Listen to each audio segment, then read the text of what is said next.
मैंने पड़ोसी के साथ में दूषित कृत्य किया, उसको उसके साथ गलत किया, उससे ईर्ष्या करी, इन सब का प्रकाश नहीं करते, इन सबको छुपा के रखते हैं। हम प्रकाश करते हैं अपनी योग्यताओं का, कभी नहीं। ये बात हम इसलिए कह रहे हैं, हमसे मिलने भी आते हैं लोग, अब भीड़ इतनी होती है तो एक सेकंड में भी व्यक्ति को यह लगता है कि मैं बता दूं। आप मिलने आते हैं, आपसे ज्यादा उत्सुक मैं होता हूं आपसे मिलने के लिए, लेकिन एक क्षण के समय में भी आप जब ये बता देते हैं, महाराज जी मेरा इतना नाम जप रोज होता है, महाराज जी मैं इतनी घंटे सेवा रोज करता हूं, मुझे रात्रि स्वप्न में ठाकुर जी दिखते हैं। क्यों? एक बात सदैव याद रखिएगा, भक्ति यदि पूर्ण रूपेण आपके चित्त में आएगी तो आप प्रकाश करने से बचोगे, आप उसका प्रकाश नहीं करोगे, उसको गोपनीय रखोगे। और एक बात कहें, जब आप अपनी प्रेम लक्षणा भक्ति को गोपनीय रखते हैं तो आपके मुख की आकृति प्रकाश करती है, आपको बोलने की आवश्यकता नहीं है। हमारे वृंदावन के संतों को देखो, उनको बोलने की आवश्यकता नहीं, उनका मुखमंडल बता देता है कि कृष्ण प्रेम है चित्त में, इनके चित्त में भजन है, इनके चित्त में नाम विराजमान है। भक्तमाल जी में कथा आती है अंतर्निष्ठ राजा की, जो प्रभु के नाम को सदा अपने चित्त में छुपा करके रखता, कभी किसी को यह पता तक नहीं लगने दिया कि वो एक वैष्णव है। एक दिन रात्रि में सोते सोते उसके मुख से स्वप्न में ही निकल गया, सुसुप्ता अवस्था में निकल गया, हां राम। पत्नी ने सुन लिया। प्रातःकाल जब बेला हुई, पत्नी ने पूरा घर सजाया, ढोल नगाड़े डुमडुमियां बज रही हैं, मंगल बाजे बज रहे हैं। राजा उठ करके आश्चर्यचकित हो गया, इतने मंगल गान क्यों हो रहे हैं? राजा ने जाकर के पत्नी से पूछा, ये सब क्या चल रहा है? बोले कि मुझे तो अब तक लगता था कि आप भक्त हो ही नहीं, पर मुझे अब पता चला आप तो अंतर्निष्ठ भक्त हो, आप तो अपने चित्त में नाम को छुपा करके रखते हैं, कभी प्रकट नहीं। अरे इतने वर्ष ब्याह को हो गए, मुझे आज तक नहीं पता चला कि आप भक्त हो। राजा बोला, तो हां तो मैं भक्त हूं ही नहीं। बोले कि रहने दीजिए, झूठ मत बोलिए, कल रात्रि स्वप्न की अवस्था में, सुसुप्ति अवस्था में आपके मुख से निकला हा राम। अनकॉन्शियस स्थिति में, बहुत ध्यान से सुनना, आप कैसा बर्ताव करते हो, क्या बोलते हो, वो बताता है कि आप वैष्णव हो कि नहीं। आपका बुद्धि विवेक सब बिल्कुल संयमित है और उस समय आप भक्ति भाव में रहो, ये सामान्य बात है। लेकिन कभी ऐसी स्थिति आ जाए जहां पर आपको यह भी नहीं पता कहां क्या करना है, कैसे करना है, क्या क्या मुझे होना चाहिए, ऐसे अनकॉन्शियस जब हो जाओ, तब आपके मुख से जो निकलता है उससे पता चलता है कि आप कौन है। अंदर जो है वो वास्तविक तभी निकलता है, और विशेष रूप से निद्रा की अवस्था में। निद्रा की अवस्था में बंधुओं, नाम जब अपनी तीव्रता में पहुंच जाता है ना, तब व्यक्ति निद्रा में भी, जब जैसे अंगड़ाइयां लेते हैं या फिर हम करवट बदलते हैं तो मुख से स्वर निकलता है, लेकिन नाम जब अपनी तीव्र अवस्था में पहुंच जाता है तो निद्रा में भी श्री राधा, राम, कृष्ण, ये नाम ही प्रकट होता है मुख से। ऐसी स्थिति हो जाती है तन की। उस अंतर्निष्ठ राजा को जैसे ही पता चला कि मेरे मुख से राम नाम निकल गया, पत्नी से बोला, देवी अब तुम राजपाट संभालो और सब संभालना, अब मैं जीवित नहीं रह सकता। पत्नी बोली, क्यों? बोले, मैंने सदा जिस नाम को छुपा करके चित्त में रखा, अपनी पत्नी तक को नहीं पता चलने दिया, वो नाम जब मेरे मुख से निकल गया, मतलब मेरे तन का त्याग नाम ने कर दिया, अब मैं जीवित कैसे रह सकता हूं? प्राण रूप मान करके मैं नाम को अपने हृदय में छुपा करके रखता था, अब वही निकल गया तो मैं जीवित कैसे रहूं? और ऐसा कहते ही तत्क्षण राजा ने अपने प्राण त्याग दिए। इतना बलवान है नाम। तो वैष्णव की प्रथम निष्ठा होती है नाम निष्ठा। आज मुझसे किसी ने प्रश्न किया, नाम जपने की विधि क्या है? ये विधि विधान जो होते हैं ना, ये श्लोकों के लिए होते हैं, मंत्रों के लिए होते हैं, नाम के लिए कोई विधि नहीं है। जपात सिद्धिर जपात सिद्धिर जपात सिद्धिर न संशय। उठते बैठते खाते पीते हंसते हर समय जपते रहो। नाम है ठाकुर जी का।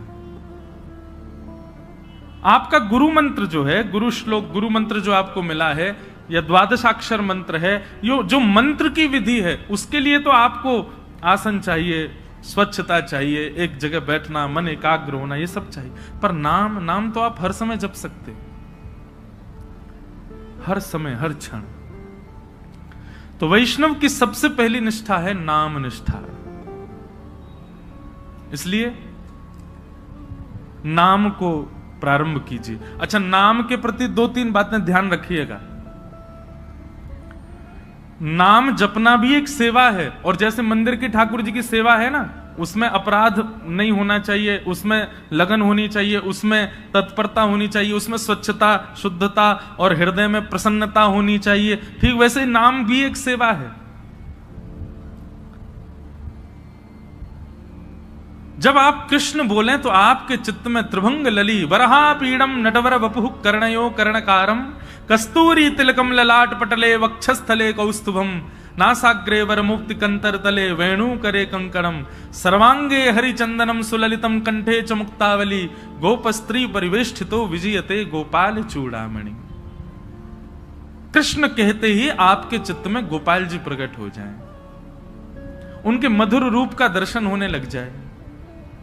श्री राधा कहते ही अति सुकुमारी अति सुकोमला हमारी वृषभानु नंदिनी किशोरी जी की झांकी आ जाए, और फिर उस नाम को ही कभी इत्र मान करके, उस नाम को ही पंचगव्य पंचामृत मान करके, उस नाम को ही वस्त्र मान करके, उस नामी की ही श्रृंगार करो, सेवा करो, माला पधराओ, सुंदर नाम से ही आरती करो, नाम का ही प्रसाद भोग अर्पित करो। इस प्रकार नाम से निष्ठा से सेवा होती है। केवल ये माला फेरना और जप पूर्ण करना, अपनी संख्या पूर्ण करना नाम जप नहीं होता है।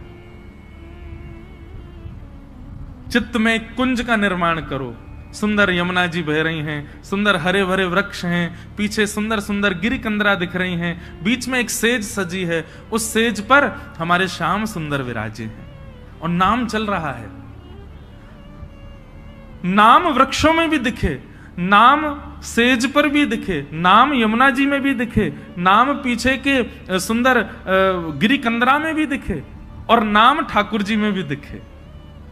पर उसी नाम के जल से ठाकुर जी को अभिषेक कराया, उसी नाम के जल से ठाकुर जी को प्रक्षालन किया, उसी नाम के जल से, उसी नाम से ठाकुर जी को वस्त्र धारण कराया, उसी नाम से इत्र धारण कराया, उसी नाम से प्रसाद, उसी नाम से ही ठाकुर जी को आरती, और उसी नाम से बलैया। ऐसी पूरी एक सेवा की विधि है। उस सेवा को मानसी रूप में करते हुए नाम जप करना, ये नाम निष्ठा है। ऐसे नाम जप होता है। नाम जप का दूसरा रूप, आज जितना हुआ है कल उससे अधिक होना चाहिए।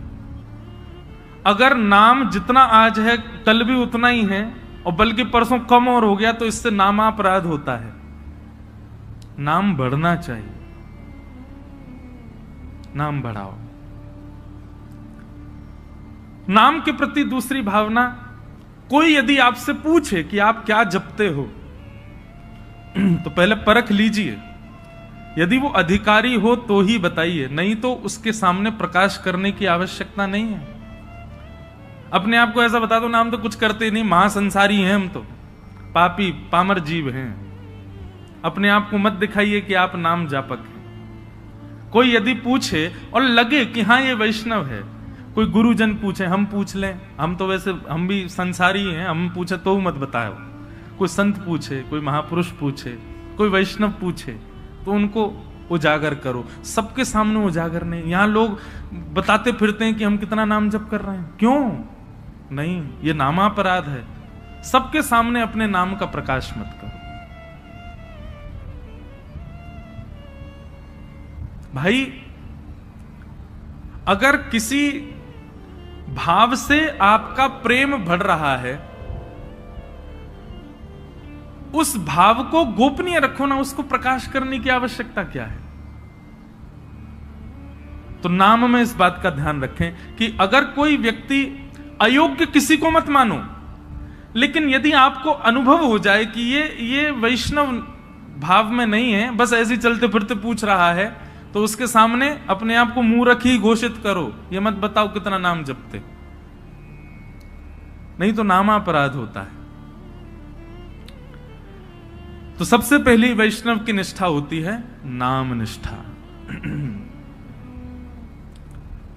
वैष्णव की दूसरी निष्ठा होती है तुलसी निष्ठा। उसके तन पर यदि तुलसी स्पर्श नहीं है तो ठाकुर जी उसके हाथ से सेवा तो बहुत दूर की बात है, जल भी स्वीकार नहीं करेंगे। इसलिए आपके तन पर तुलसी स्पर्श होना बहुत आवश्यक है। यह वैष्णव की दूसरी निष्ठा है। कई लोग पूछते हैं तुलसी धारण करने के लिए, आप लोग धारण कर लीजिए, लेकिन उसके बाद लोग पूछते हैं महाराज जी अगर हम तुलसी धारण कर लें और कहीं कुछ खाना पाना हो तो? तुलसी धारण करने के बाद में एक नियम का पालन आपको निश्चित रूप से करना है कि कुछ भी खान पान ऐसा नहीं करना जिससे तुलसी का अपराध बने। और यदि आपने कहीं गलती से तुलसी जी के धारण के पश्चात कुछ ऐसा खान पान किया है तो दूसरे दिन उन तुलसी जी को यमुना जी में पधराओ। आना पड़ेगा, भोपाल से वृंदावन ही आओ, तुलसी जी को पधराओ, क्षमा याचना करो, ब्राह्मण भोज कराओ, संतों के चरणों में प्रणाम करके क्षमा मांगो, फिर दूसरी तुलसी जी ठाकुर जी के चरणों में अर्पित करके फिर धारण करो। फिर ये वचनबद्ध हो जाना कि अब नहीं करेंगे। एक व्यक्ति मुझसे बोला, बोले महाराज जी जब खाते पीते हो उस समय उतार दें, खान पान करके फिर पहन लें। वाह, ऐसा नहीं करना है। मन में एक भाव आता है कि श्री तुलसी जी आपके कंठ में विराजमान होने के लिए अपने रूप का त्याग कर देती हैं। वो एक पौधे के रूप में होती हैं, वृक्ष के रूप में होती हैं। ठाकुर जी को सुख देने के लिए नवीन नवीन अपने अंदर पत्रों को प्रादुर्भाव करती हैं, ठाकुर जी की सेवा में जाएंगे। लेकिन आपके कंठ को सुशोभित करने के लिए और आपके तन के कल्याण के लिए वो अपने उस रूप का त्याग कर देती हैं, अपने आप को छिलवा देती हैं और उसके बाद माला बनकर के आपके गले में विराजमान होती हैं। इतना बड़ा त्याग तुलसी जी हमारे लिए करती हैं, हम उनके लिए ये सामान्य सी वस्तु नहीं छोड़ सकते। इसलिए तुलसी निष्ठा, तुलसी जी को धारण करो। तुलसी जी गले में धारण होने के बाद में जैसे ही आप कुछ भी पाते हैं, पहली बात तो प्रसाद ही पाएंगे। प्रसाद पाते ही जैसे ही कंठ से नीचे जाएगा, कंठ में तुलसी जी है, नीचे जाते ही उसमें जितने दोष होंगे सब समाप्त हो जाएंगे। तुलसी जी कंठ में धारण हैं और उस समय आपने जलपान किया तो जलपान जैसे ही तुलसी जी के यहां कंठ से नीचे गया, तुलसी जी का स्पर्श होते ही वो साक्षात श्री यमुना जी का, श्री गंगा जी का जल हो जाएगा, ठाकुर जी का चरणामृत हो जाएगा। अरे कहां तक कहें, आप स्नान करेंगे और जैसे ही जल अपने सिर पर डालेंगे, आपके मुख पर आकर के जल जैसे ही तुलसी जी का स्पर्श करके सर्वांगीण अंग पर जाएगा, वह भी दिव्य किसी पवित्र नदी का रूप धारण करके, उनके जल का रूप धारण करके आपके तन को पवित्र कर देगा। तुलसी निष्ठा। कई संप्रदायों में तुलसी जी का भाव ऐसा, धारण करो पर स्नान के समय मत करो। उसमें ऐसा भाव है कि तुलसी जी का जल चरणों में आ जाएगा। तो सब संप्रदायों के अलग अलग भाव हैं। कहीं पर ऐसा भाव है कि तुलसी जी का जल तन पे जाना चाहिए तभी पवित्र होंगे। तो अपने अपने गुरुजनों की प्रणाली के अनुसार आप उसका कर सकते हैं भाव। कई मन में भाव रखते हैं कि हम शौचाचार के लिए जाएं तब तुलसी जी को उतार दें। आपके भाव के ऊपर निर्भर करता है, आपका भाव कैसा है, उस अनुसार आप उसका पालन कर सकते हैं। नहीं तो शास्त्र और संतों की आज्ञा तो 24 घंटे आपके कंठ में तुलसी होनी चाहिए। तो दूसरी निष्ठा क्या है? तुलसी निष्ठा। और तीसरी और सबसे विशिष्ट निष्ठा एकादशी निष्ठा। वैष्णव को एकादशी व्रत निश्चित करना चाहिए। एकादशी के दिन अन्न में पाप का निवास होता है और उसके कारण एकादशी के दिन, अब यहां पर भी एक बात आ जाती है, भाव की बात आती है। देखो, भाव प्राधान्य जब हो जाती है ना बात, तो फिर वहां पर नियम नहीं चल पाते। बहुत ध्यान से सुनिए सब लोग। अब हमारे राधा वल्लभी है और हमारे हरिदासी वृंदावन के, वहां पर अधिकतर एकादशी नहीं मानी जाती। क्यों? उनका भाव ऐसा है कि भाई ठाकुर जी का भोग है, कल हमने ठाकुर जी को भोग लगाया, वो अन्न था जिसको हमने भोग लगाया, प्रसाद बन गया। अब आज एकादशी है, हम उस प्रसाद में फिर ये कर रहे हैं कि नहीं आज एकादशी, आज तो हम उसको पा ही नहीं सकते। तो ठाकुर जी का भोग, उसमें एकादशी पर अन्न कैसे हो सकता है? हम प्रसाद को अन्न कैसे मान सकते हैं? इसलिए कहीं ये भाव उत्पन्न ना हो, इसलिए कई हमारे आचार्य चरणों की प्रणाली में भाव से एकादशी का नहीं नियम माना जाता। पर आजकल के मॉडर्न जमाने में करवा चौथ भी नहीं रखती कई माताएं। क्यों? अरे मेरा ब्याह हुआ, मेरा पति इतना फल फूल रहा है, उसके लिए मैं भोजन क्यों त्यागूं? मैं तो खूब रज रज के पाऊंगी। इसलिए माताएं पाती हैं। देखो, कितना भी आप पाओ, लेकिन जब करवा चौथ के दिन कोई मां, कोई बहन अपने पति के लिए व्रत करती है, एक दिन के लिए किया गया व्रत वो शोभनीय लगता है, सुंदर लगता है, उसमें कोई पीड़ा नहीं, सबको अच्छा लगता। बल्कि माताएं सौभाग्य मानती हैं कि हम व्रत करें। और आजकल तो भाई लोग भी करते हैं पत्नी के लिए। अच्छा है, आप लोग ज्यादा एक्सपीरियंस्ड हो, हमको नहीं पता। लेकिन हमारे लिए तो भैया ये एकादशी जो है ना, हमारे प्रियतम के लिए ये करवा चौथ का व्रत है हमारा। हम अपने श्याम सुंदर रूपी प्रियतम के, अच्छा लोग कहते हैं आयु बढ़ती आदि आदि, जो भी कुछ भी बढ़े ना बढ़े, लेकिन हाँ, करवा चौथ का व्रत जब मां करती है तो उसका अपने पति के प्रति प्रेम बढ़ता है। पति को भी लगता है अरे मेरे वजह से बच्चा भूखी प्यासी बैठी सुबह से। भाई सेक्रीफाइस जो होता है ना, ये प्रेम में बहुत आवश्यक है। और अन्न जो है ना, ये हमारे प्राणों को धारण करता है। अगर हम उस अन्न के प्रति एक दिन का सेक्रीफाइस करते हैं तो उसमें कौन सी बड़ी बात है? और भाई ऐसे सेक्रीफाइस यदि अगर रोज करो, सब जानते हैं एकादशी कैसी होती है। कूटू की पकौड़ी, कूटू की कचौड़ी, समा के चावल, मखाने की खीर। अगर व्यक्ति एकादशी वाला फलाहार नित्य करने लग जाए तो 7 दिन में 5 किलो वजन बढ़ जाए उसका। आप बाकी के दिन इतना नहीं पाते जितना एकादशी। और एकादशी के दिन तो कई लोगों को वैसे तो 3 बार पाएंगे, नाश्ता, भोजन, रात्रि भोजन। एकादशी के दिन 6 बार पाते हैं। बोले हमारा व्रत और है, बार बार कहते और है इस बात को, व्रत है आज हमारा। सब बातों की बात एकादशी करनी चाहिए। और उसके पीछे भाव क्या है? हम अपने प्रियतम के लिए, बस हमारा भक्ति में प्रेम बढ़े, हमारी प्रेम लक्षणा भक्ति बढ़े, हमको वो और प्रिय लगे, उसके लिए हम व्रत कर रहे हैं। अन्न जल का त्याग करके, फलाहारी होकर के व्रत कर रहे हैं। पर हम एक बात आपसे निवेदन करें, एकादशी में कुछ चीजें और मिलाइए। व्रत का मतलब क्या होता है? हमने एक पर्टिकुलर वस्तु का त्याग कर दिया। पर एक बात मेरे मन में कभी कभी आती है कि अन्न का त्याग करना कोई बहुत बड़ी बात नहीं है।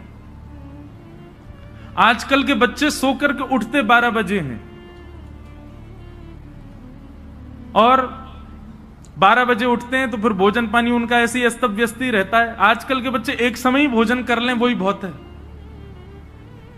तो भोजन का त्याग करना कोई बहुत बड़ी बात नहीं है। कई लोग बिना भोजन के भी निकल जाते हैं, बिना भोजन के भी रह लेते हैं। ये उस समय बड़ी बात थी जब और साधन नहीं थे, जब हमारे पास में टीवी नहीं था, हमारे पास में फोन नहीं था, इंटरनेट नहीं था, ये सारी आधुनिकताएं नहीं थी। तब मानव का एक ही काम था, काम करो भोजन पाओ, काम करो भोजन पाओ। भोजन ही सब कुछ होता था। उन कालों में उस भोजन को त्यागने के लिए व्रत की विधा बनाई गई। पर आज वास्तव में व्रत उस वस्तु का होना चाहिए जिसके बगैर आप एक क्षण नहीं रह सकते, उस वस्तु का व्रत होना चाहिए। तो कई बातें हैं, एकादशी में 2-3 चीजें जोड़िए। आप आज की तो निकल गई, अगली एकादशी आवे तो जैसे जो आपका अवगुण है, जैसे कई भाई लोगों को, कई लोगों के अंदर अवगुण आ जाता है, कुछ खान पान का अवगुण हो, स्वभाव व्यवहार का अवगुण हो। सब जानते हैं कि मेरे अंदर अवगुण क्या है, मुझे क्रोध बहुत आता है, मुझे इसके प्रति ईर्ष्या होती है, मुझे ऐसा लोभ होता है, मुझे इसके प्रति मोह है। ये जो जो आपकी दूषितताएं, उनका व्रत कीजिए। सावधानी से सुनो, सब लोग इधर देखो, कथा सुनो। अपनी दूषित वस्तु जिसके बगैर आप एक क्षण नहीं रहते, उसका त्याग कीजिए, तब व्रत माना जाएगा।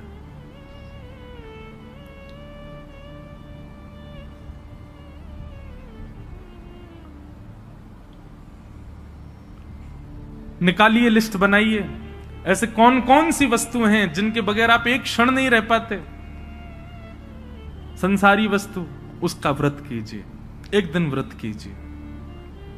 अगली एकादशी पर नियम बनाओ। सबसे ज्यादा तो फोन ही है भैया, उसके बिना ही नहीं रह पाते हम। अगली एकादशी प्रयास करके देखो। हम अपने ऊपर इसलिए लागू नहीं कर सकते, हम तो सफर में रहते हैं, इधर उधर आना जाना लगा रहता है, तो कुछ ना कुछ काम रहते हैं, तो इसलिए हम वो तो नहीं करते।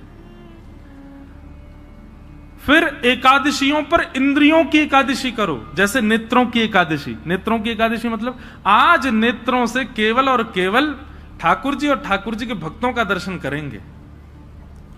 ठाकुर जी का दर्शन और ठाकुर जी के भक्तों का दर्शन। तो एकादशी के दिन बस लगे हैं, अब नहीं जा सकते वृंदावन तो फोन पे ही दर्शन करो। राधा वल्लभ जी, राधा रमन जी, श्री वृंदावन बिहारी लाल जी, गोविंद देव जी, गोपीनाथ जी, द्वारिकाधीश जी, बद्रीनाथ जी, सुबह से लगे दर्शन करने में। और वैष्णवों का दर्शन करो, चुन करके निकाल के अपनी बाइक गाड़ी जाओ, संतों के यहां जाओ, वैष्णवों के यहां जाओ, जाकर के उनको प्रणाम करो। एकादशी ऐसे व्यतीत करो। नेत्रों की एकादशी, कानों की एकादशी। क्या आज इन कानों से केवल भगवत चर्चा सुनेंगे, सूर्योदय से लेकर के सूर्यास्त तक और कुछ करना ही नहीं है। कीर्तन और भजन, केवल भगवत चर्चा ही श्रवण करनी है। कानों की एकादशी।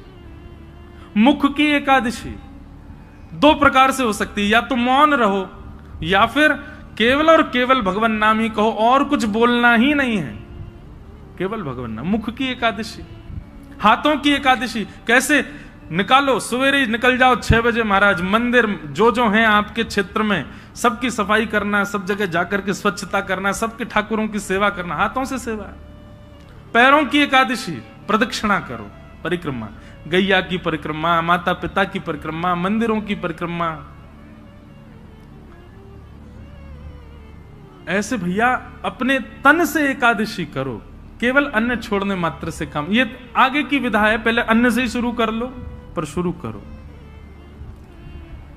ये 3 निष्ठाओं का यदि आपने पालन कर लिया तो दावे से कह रहे हैं अंतिम श्वास से पूर्व ही ठाकुर जी का निश्चित दर्शन होगा, निश्चित ठाकुर जी अनुग्रह करेंगे। और भाई प्रयत्न तो करने पड़ेंगे, बिना प्रयत्न के ठाकुर जी तो नहीं मिल रहे। हम इतने बड़े भक्त तो है नहीं कि ठाकुर जी बेचारे हो गए कछु ना करे, आज में ले आओ याते। कछु तो करो, ऐसा तो कछु जीवन में लाओ जैसे लाल जी आप सो प्रसन्न हो, आवे आपके समीप। और एक बात मैं आपसे कहूं, पाव भाजी खा लो बाहर किसी ढकेल पर, 20 रुपए का मिल जाएगा। वही पाव भाजी 5 स्टार होटल में खाओ 500 रुपए का। क्यों? प्रस्तुतिकरण में भेद है। ऑफरिंग, वो ऑफर करने का नतीजा है कि वहां महंगा है, यहां सस्ता है। ठीक वैसी भक्ति भी है। एक लोटा जल लिए, उसी में तुलसी डाल दी, उसी में चावल डाल दी, उसी में रोली डाल दी, उसी में चीनी डाल दी, उसी में सब डाल दी, जा गए शंकर जी पर चढ़ा के और नियम करके त्रिपुंड लगा के बेलपत्र चढ़ा के सिर पे लेके आ गए। एक तो ये ऑफरिंग है और एक दूसरी ऑफरिंग है, सारी सामग्री बढ़िया सुंदर सजा करके लेकर के गए, एक एक करके एक एक सामग्री शंकर जी पर चढ़ा रहे हैं, सुंदर कोमल हाथों से शंकर जी के सुंदर अभिषेक कर रहे हैं, और उसके बाद में सुंदर इत्र लगा करके त्रिपुंड लगा करके प्रणाम करके खूब देर बड़ रज रज के भाव से करके आ रहे हैं। दोनों में अंतर है कि नहीं? भक्ति में प्रस्तुतिकरण देखिए, आप कैसे प्रस्तुत कर रहे हो। केवल करना है ये नहीं, इससे बढ़िया तुम मत ही करो। केवल एकादशी करनी है, हमको अन्न नहीं खाना, लेकिन पूरे नाक में दम कर दिया घर के में, जे बनाओ, भूख लगी है केला लाओ, ये बनाओ, ये करो। ऐसी क्या फायदा। एकादशी एकादशी जैसी दिखनी चाहिए, उसका प्रस्तुतिकरण ऐसा रखो। ये जो भाव हम आपको बता रहे हैं, हम तो 10% बताएंगे, बाकी आपको विचार करने पड़ेंगे। अब अगली एकादशी होगी, उसमें क्या करना चाहिए जिससे ठाकुर जी प्रसन्न हो। क्योंकि एकादशी के दिन ठाकुर जी दोनों नेत्र खोल करके सब पर दृष्टि डाल करके सबकी क्रियाएं चेक करते हैं। एक प्रकार से ये समझ लीजिए, एकादशी अवसर है, 15 दिन में जो आपने किया उससे निवृत्त होने का अवसर है। इसका मतलब ये नहीं कि 14 दिन सब आपने किए, बोले एकादशी आई रही है सब बढ़िया कर लेंगे उस दिन। अवसर है, अवसर मिला, अब अगले दिन से प्रयास करें कि अब दूषित नहीं करना है। बहुत सारे भाव हैं, मैं तो बोलते ही चला जाऊंगा। हमारे गुरुदेव एक बात कहते हैं कि भाव थोड़े कह करके और फिर आगे बढ़ो। मैंने कहा क्यों गुरुजी, पूरा प्रस्तुतिकरण ही कर। बोले नहीं, कुछ गृह कार्य रहने दो ना, उनको भी सोचने दो, श्रोताओं को भी। तो अब आगे की चीज आप विचार करो। ये 3 निष्ठाएं हैं, इन तीनों निष्ठाओं में एक चीज का ध्यान रखना है, प्रस्तुतिकरण। नाम जप कितना कर रहे हैं ये जरूरी नहीं है, पर जितना कर रहे हैं कैसे कर रहे हैं ये आवश्यक है। तुलसी निष्ठा केवल गले में पहन करके डोल रहे हैं ये नहीं, तुलसी जी को धारण करके आप कितना मान सम्मान का ध्यान रख रहे हैं, कितने आचार विचार की शुद्धता कर रहे हैं ये आवश्यक है। एकादशी कर रहे हैं, पर एकादशी के दिन आपका व्यवहार, आपका स्वभाव, आपकी क्रियाएं कैसी हैं उसका ध्यान रखें। तो आज एकादशी है और आज हमारे वृंदावन के मुकुटमणि ठाकुर जी श्री राधा वल्लभ लाल जी को जिन्होंने प्रकट किया, ऐसे श्री हेतरवंश महाप्रभु, उनका प्रादुर्भाव हुआ, उनका प्राकट्य आज के दिन हुआ। बंधुओं, श्री महाप्रभु जी जो हैं ये वंशी के अवतार हैं, ठाकुर जी की वंशी। वृंदावन में 3 हरित्रयी हैं, 3 हरि हुए। कौन कौन? पहले हरिवंश महाप्रभु, दूसरे स्वामी श्री हरिदास जी और तीसरे हरिराम व्यास जी। ये हरित्रयी बोली जाती। और इन हरित्रयों के रूप क्या हैं? ललिता, विशाखा और वंशी। इन तीनों का अवतार ये तीनों हैं। आप सबको पता है, और नहीं पता है तो सुन लीजिए। अभी मेरी नासिक में कथा थी तो इतना मुझे सुख मिला। प्रथम दिन और अंतिम दिन 2 दिन में त्र्यंबकेश्वर दर्शन करने गया, क्योंकि मेरा नियम था कि 1 महीने तक मैं उस परिसर से बाहर नहीं जा सकता जहां कथा थी। तो वहां से महादेव का स्थान लगभग 30 किलोमीटर था।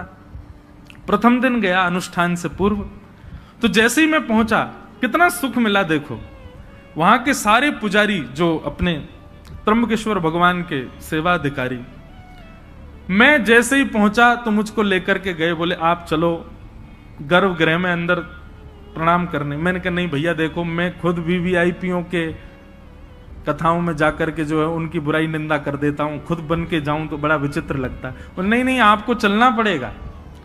मैंने कहा देखो खुद प्रयास करके जाना, उसमें हो सकता है कि गड़बड़ी हो, लेकिन कोई खींच के ले जा रहा हो तो फिर मना नहीं है। आप स्वयं प्रयास करके मत जाओ, लेकिन आपको पुजारी जी स्वयं ही खींच ले जाएं तो फिर दिक्कत नहीं है। कई लोग सोच रहे होंगे, बोले ठीक है तो फिर हम पुजारी जियों से ही अपने संबंध बना लेंगे, बढ़िया, उनसे कह देंगे देखो हम प्रयास नहीं करेंगे, तुम खींच लेना हमको। तो ले गए अंदर जाकर के महादेव के सामने कुछ स्तुति आदि की, उसके बाद पुष्प अर्पित किया और मेरा रोम रोम पुलकित हो गया। जैसे ही मैंने प्रणाम किया सारे पुजारी एक स्वर में बोले बोलो श्री राधा वल्लभ लाल की। ये सुनते ही मेरा रोम रोम पुलकित। मैंने कहा आप लोगों ने? बोले नहीं, आपने कहा है ना कथा में कि श्री राधा वल्लभ जी जो हैं ये महादेव के ठाकुर जी, ये हमारे श्री महाकाल भगवान के निज ठाकुर जी हैं। जैसे हमारे निज के गोपाल जी, मेरे निज के श्री गिरधर लाल जी, ऐसे ही श्वेतद्वीप में उमा पार्वती और महादेव दोनों मिलकर के अपने निज ठाकुर जी की सेवा करते हैं। वही है श्री राधा वल्लभ लाल जी जो वृंदावन में विराज रहे हैं। ये महादेव के ठाकुर जी। आत्मदेव नाम के ब्राह्मण ने तपस्या करके महादेव को प्रसन्न किया। महादेव ने प्रसन्न होकर के कहा, वरदान मांगो, क्या चाहिए ब्राह्मण देवता। तो आत्मदेव ब्राह्मण जो थे वो थोड़े से उनके अंदर ये था कि मैं ऐसा कोई रत्न मांग लूं जिससे मेरे जीवन में कोई अभाव ना रहे, मुझे धन की प्राप्ति होने लग जाए उससे। और आत्मदेव ब्राह्मण ने महादेव से कहा, बोले आपके पास जो सबसे बहुमूल्य रत्न हो वो मुझे दे दीजिए।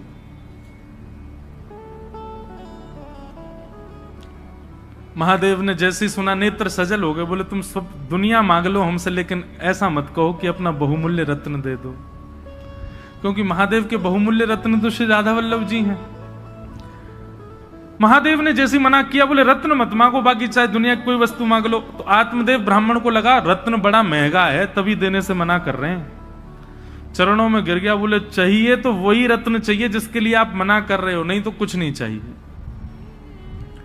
तब महादेव भाव नेत्रों से अश्रुपात हो रहे हैं, श्वेतद्वीप गए और जाकर के अपने त्रिभंग लली श्री राधा वल्लभ लाल जी को कंठ से लगाया और एक वस्त्र में ठाकुर जी को पधरा करके आए और आकर के उस आत्मदेव ब्राह्मण को प्रदान कर दिए।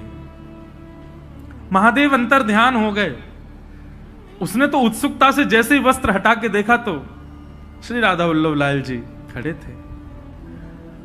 दुखी हो गया बेचारा। बोले मैंने तो रत्न मांगा था जी, ऊपर से सेवा और दे गए मुझको, तो वैसे ही खर्चा पूरा नहीं हो रहा घर का, अब इनको भी पधराना पड़ेगा सब कुछ। उनकी सेवा होने लगी। महादेव को बड़ी चिंता, मेरे ठाकुर जी की सेवा में सुख होना चाहिए। तब भगवान की वंशी महादेव ने उनको आज्ञा की, बोले आप सदा उनके अधर पर विराजमान रहती हो। और वंशी के मन में भी ये भाव रहता है कि ठाकुर जी मेरे कोमल छिद्रों को दबा करके मानो मेरी सेवा करते हैं, ठाकुर जी मेरी सेवा करते हैं। इससे वंशी को कई बार मन में ऐसा भाव आता है कि नहीं नहीं नाथ, मैं आपकी सेवा करूं, आप क्यों मेरी सेवा करते हैं। तो वंशी बड़ी कभी कभी व्याकुल रहती है कि मैं ठाकुर जी की सेवा करना चाहती हूं, पर ठाकुर जी देखो होठों की तकिया पे सुला करके अपनी कोमल उंगलियों से मेरे चरण दबाते हैं। मुझे कभी कभी बड़ा श्रम होता है इस भाव से। तो वंशी जी की इस चिंता को आज महादेव ने पूर्ण किया। बोले कि आप चिंता मत करो, आप चाहती हैं ना कि आप ठाकुर जी की सेवा करें, जाइए आप ही आचार्य चरण श्री हित हरिवंश महाप्रभु के रूप में पृथ्वी पर अवतरित होइए और जाकर के आत्मदेव ब्राह्मण के यहां से ठाकुर जी को ले जाकर के वृंदावन में विराजमान कर। तब भगवान की वंशी ही श्री हरिवंश महाप्रभु के रूप में पधारे और आकर के उन्होंने ठाकुर जी की सेवा। महाप्रभु जी का चरित्र बहुत सुंदर है, संपूर्ण तो नहीं पर कुछ कुछ भाव में आज भक्तमाल जी में पढ़ रहा था। अच्छा, हमारी जीवन की सबसे पहली भक्तमाल कथा है इसी वर्ष 19 से 26 अगस्त हम भागवत कथा करते हैं। और अभी साल में एक राम कथा का भी नियम हो गया है, एक एक ज्योतिर्लिंग में। पिछली बार सोमनाथ में थी, इस बार रामेश्वरम में है 24 दिसंबर से राम कथा। लेकिन हमारे वृंदावन के संत जनों की आज्ञा हुई कि लाला एक बार अब भक्तमाल जी में भी प्रवेश करो। मैंने कहा महाराज जी मैं भक्तमाल जी तो कहता ही हूं कथा में। बोले नहीं, स्वच्छंद भक्तमाल जी की कथा करो। तो जन्माष्टमी के अवसर पर 19 अगस्त से 26 अगस्त तक जयपुर में, क्योंकि भक्तमाल जी वहीं लिखी गई हैं, जयपुर में ही गलता जी हैं जहां पर भक्तमाल जी की रचना श्री नाभा गोस्वामी जी ने की, तो वहीं पर प्रथम भक्तमाल का। तो आज मैं भक्तमाल जी पढ़ रहा था, इतना सुंदर भाव, बहुत ध्यान से सुनिएगा। नाभाजी के गुरुजी की आज्ञा हुई कि हे नाभाजी, आप एक काम कीजिए। बोले क्या? आपकी भक्ति इतनी तीक्ष्ण है, आपकी भक्ति इतनी प्रबल हो चुकी है, अब आप एक काम करो, बड़े बड़े रसिक जनों ने तो ठाकुर जी का यश गाया, पर आप ठाकुर जी के भक्तों का यश गाओ। तो नाभाजी ने भक्तमाल जी का मन बनाया कि अब मैं भक्तों की माला बनाऊंगा, भक्तों के एक बात सदैव याद रखना, ठाकुर जी का यश गाना ज्यादा कठिन नहीं है, ठाकुर जी के भक्तों का यश गाना बहुत कठिन है। ठाकुर जी के भक्तों का यश कहना बड़ा कठिन काम है, उसको समझना। ठाकुर जी की कृपा आप समझ जाओगे, पर भक्तों की लीला आप नहीं समझ पाओगे। तो श्री नाभाजी ने मन में विचार किया कि यश गाऊं ठाकुर जी के भक्तों का, तो श्रोता किसको बनाऊं? तो श्री नाभा गोस्वामी जी ने मन में विचार किया कि भगवान का यश भक्त सुनते हैं, तो भक्तों का यश ठाकुर जी सुनेंगे। और 24 अवतारों का सबसे पहला स्मरण किया नाभाजी ने। 24 अवतार बैठाए अपने सामने, ठाकुर जी के 24 अवतारों का आवाहन करके और उनको ही श्रोता बना करके नाभाजी ने भक्तमाल जी कहनी प्रारंभ की। उसमें सारे भक्तों के चरित्र आए, सुग्रीव जी से लेकर के हनुमान जी महाराज तक, और महाराज गरुण जी से लेकर के और श्री रामानुजाचार्य जी तक, सारे भक्त चिंतन करते जाते, जो जो भक्त अपने। अच्छा, एक और बात है, भक्तमाल में किन किन भक्तों के चरित्र हैं? तो श्री नाभाजी कहते हैं ठाकुर जी तो सबको प्रिय हैं, पर भक्तमाल में उन भक्तों के चरित्र हैं जो ठाकुर जी को प्रिय हैं। क्योंकि भाई 24 अवतार सामने बैठे हैं, तो 24 अवतार उन्हीं को सुनना चाहेंगे जो उनके प्रिय हों। उन भक्तों के चरित्र आए, लेकिन सारे भक्त आ गए भक्तमाल जी में, हमारे वृंदावन के रसिक जन नहीं आए। क्योंकि नाभाजी तो स्मरण करते थे ना, जो भक्त का चिंतन आता उसी का छप्पे छंद लिख देते, सबका यश गाया, लेकिन वृंदावन के रसिक संत जन चित्त में नहीं आए। तो श्री नाभाजी चिंतित हो गए, बोले कि भैया सारे भक्तों का चिंतन चित्त में हो रहा है, लेकिन ब्रजमंडल के वृंदावन के वैष्णव भक्तों का, संतों का चिंतन मुझको क्यों नहीं हो रहा? तब उन्होंने अपने गुरुदेव से जाकर के अपना ये भाव प्रकट किया, बोले सारे भक्त मेरे चित्त में आ रहे हैं, पर वृंदावन के भक्तों का स्मरण नहीं हो रहा मुझको। कितनी सुंदर बात। उनके गुरुदेव ने आज्ञा करते हुए कहे, बोले भैया ये जितने भी भक्तों का चरित्र तुम गा रहे हो, ये कोई ना कोई भक्त इन 24 अवतारों को, जिनको तुमने सामने बैठाया है, इन 24 अवतारों को कोई ना कोई भजता है। कोई हयग्रीव भगवान को भजता है, कोई नृसिंह भगवान को भजता है, कोई बराह भगवान को भजता है, कोई कृष्ण को भजता है, कोई राम जी को भजता है, पर वृंदावन के तो सब श्री किशोरी जी को भजते हैं। और जब तक किशोरी जी नहीं आएंगी तब तक ब्रज के रसिक नहीं आ सकते। जय हो। ये भाव जैसे पढ़ाना, नेत्र सजल हो गए कि जब तक किशोरी जी का स्मरण नहीं करोगे नाभाजी, तब तक ब्रजमंडल के संत तुम्हारे चित्त में नहीं आ सकते, रसिक जन नहीं आ पाएंगे। तब श्री वृंदावनेश्वरी किशोरी जी हमारी श्री राधा रानी का स्मरण किया।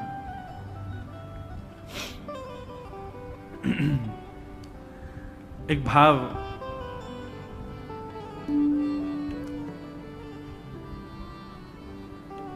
श्री किशोरी जी के लिए व्यासपीठ से प्रकट किया, आओ उसी को कह करके चले आगे। वृंदावन में जाओ तो भैया किशोरी जी से इच्छा, मैं एक बात कहा करता हूं कथाओं में कि आपका मन वृंदावन जाने का हो रहा है तो समझो ठाकुर जी आपको याद कर रहे हैं। आप भोपाल स्टेशन से ट्रेन में बैठ गए तो समझ जाना ठाकुर जी आपको याद कर रहे हैं। शताब्दी में जाओ, चाहे कौन सी भी ट्रेन में जाओ, यहां से निकल करके महाराज झांसी पहुंच गए तो समझ जाना ठाकुर जी याद, और जितना जितना वृंदावन के समीप पहुंचो समझना ठाकुर जी उतना ज्यादा याद कर रहे हैं। झांसी से फिर ग्वालियर पहुंच जाओ, मुरैना और सब पार करते हुए आगरा पहुंच जाओ, समझ जाना ठाकुर जी याद कर रहे हैं। लेकिन जैसे ही मथुरा पहुंचो और मथुरा में जाकर के रिक्शा में बैठ करके जैसे ही वृंदावन जाने लग जाओ तो भी समझना ठाकुर जी याद कर रहे हैं। लेकिन वृंदावन की सीमा में प्रवेश करते ही अपने मन को सांत्वना देते कहना ठाकुर जी नहीं, श्री जी याद कर रही थी। क्योंकि भैया हमारे ठाकुर जी याद करेंगे ना तो हो सकता है ग्वालियर में ही इंजन खराब हो जाए। ठाकुर जी याद करेंगे तो हो सकता है मथुरा से दूसरी ट्रेन से वापस भोपाल आना पड़ जाए। ठाकुर जी याद करेंगे तो हो सकता है रिक्शा रास्ता में ही पंचर रह जाए।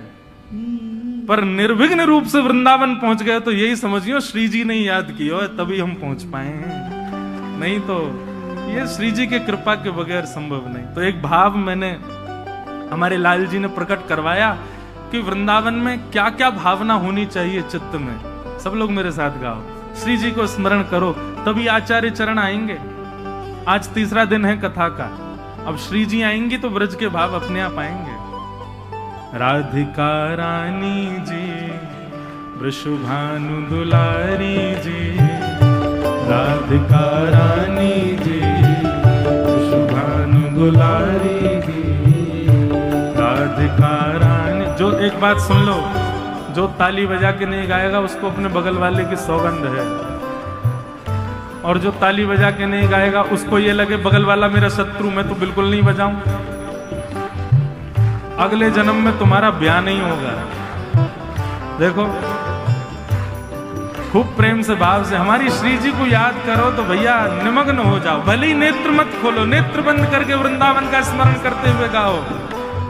ओ राधिका रानी जी, वृषभानु दुलारी जी, राधिका रानी जी, वृषभानु दुलारी जी। ओ सुन लो अरज हमारी हमारी, रहूं ब्रज रज को पास पास, रहूं ब्रज रज को पास, रहूं ब्रज रज को पास पास, रहूं ब्रज रज को। भाव से राधिका रानी जी, वृषभानु दुलारी जी, राधिका रानी जी, वृषभानु दुलारी जी। ओ सुन लो अरज हमारी हमारी, रहूं ब्रज रज को पास पास, रहूं ब्रज रज को पास, रहूं ब्रज रज को पास पास, रहूं ब्रज रज को। बोल राधा रानी की, बरसाने वारी की।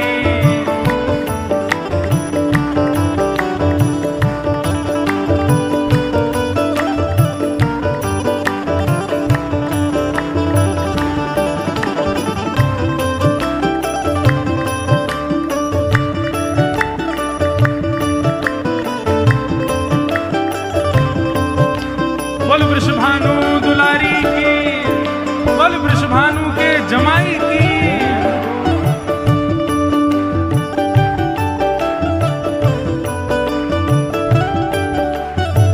देखो इस पद में तीन बातें हैं। वृंदावन की मंगला कैसी होनी चाहिए, वृंदावन का मध्य दोपहर कैसी होनी चाहिए, और वृंदावन की शाम कैसी हो। तीनों बातें सुनो। मंगला उठ यमुना जी नाम, मंगला उठ यमुना जी, ओ मंगला उठ यमुना जी नाम, मंगला उठ यमुना जी। फिर श्री राधा वल्लभ के दर्शन पाऊं, राधा वल्लभ के दर्शन पाऊं, प्यारे राधा वल्लभ के दर्शन पाऊं, राधा वल्लभ के दर्शन पाऊं। ओ कीरत सुत प्यारी जी, वृषभानु दुलारी।